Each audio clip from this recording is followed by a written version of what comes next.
Topic 8-8, referenced with our Holt textbook, Chapter 7, Section 4, on page 481 through 487. This is more on parallel lines and proportional segments. We did quite a few examples for 8-7, so here's just a few more. I'll try to help by using a highlighter when I can. Notice that they show things on all of these examples. These show the parallel lines by arrows. This one shows congruent sides.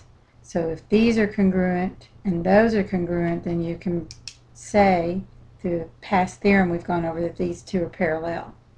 So knowing that they're parallel, it has to show parallel lines in order to have proportional segments. So let's just take some comparisons.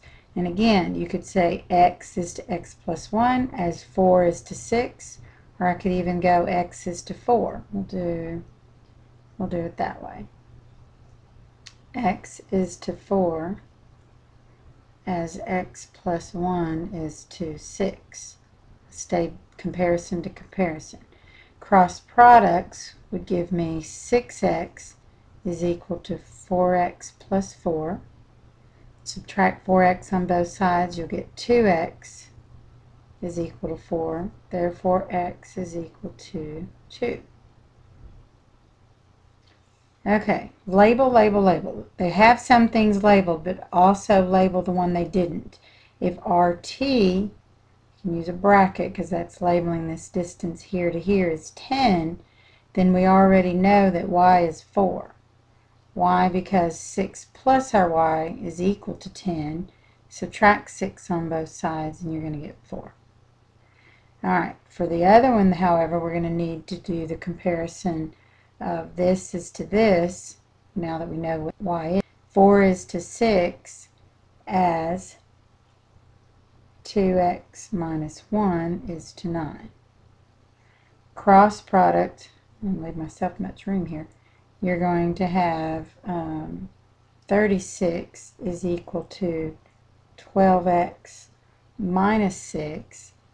Add 6 to both sides, you can have 42 is equal to 12x. It doesn't come out evenly, but x is equal to 3.5.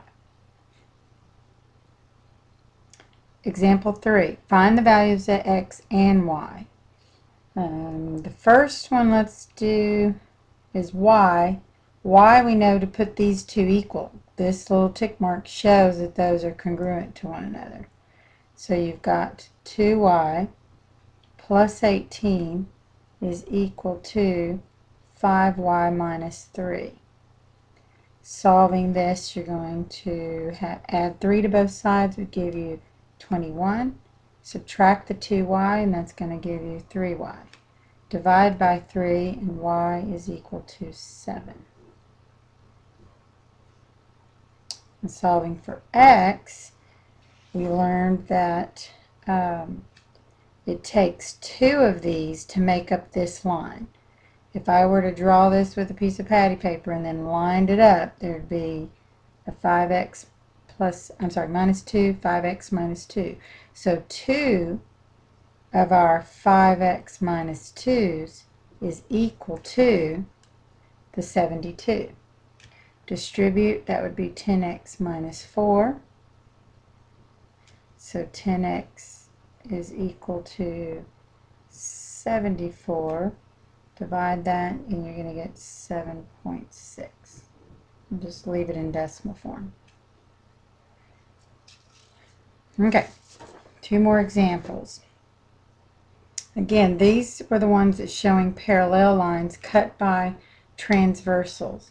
So if these lines are my transversals, because those show parallel, same thing down here. If these are my parallel, and cut these transversals, they're showing 2 different things, but we did find out that if shown parallel, then the segments that they create are proportion.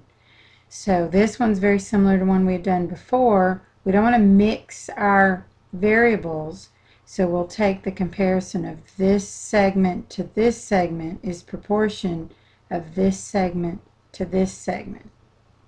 All right, so let's start with that one. Oh, I'm sorry. They want y also. I think. Oh yeah. Okay. So our y is to 2, as our 3y minus 8 is to 3. Distribute, you're going to get 6y minus 16 is equal to 3y. Notice I'm cross products here. That's where I got that. You're going to subtract 6 on both sides, so that'll give you a negative 3 is equal to a negative 16. That doesn't reduce, so we'll leave it as a fraction, but it turns positive because two negatives make a positive when you're dividing. Okay, that's solved for y, so now let's solve for our x. You have 3 plus x is to 2, as 24 is to 3. And that becomes 48 is equal to 9 plus 3x. Subtract 9 on both sides, you get 39. 39 is equal to 3x. Therefore, x is equal to 13. Alright, and this one, they've shown congruency. So if these are all congruent to each other, then this is congruent to that. So you have 7 plus x is equal to 2x minus 6. So your x would be equal to 13. You're going to subtract. Actually, I wouldn't subtract because you'll end up with a negative. Subtract an x. You subtract an x on both sides. That gives me my x, and adding a 6 to this side gets rid of it on that one. So that's where I kind of skip showing the steps. But that concludes 8-8.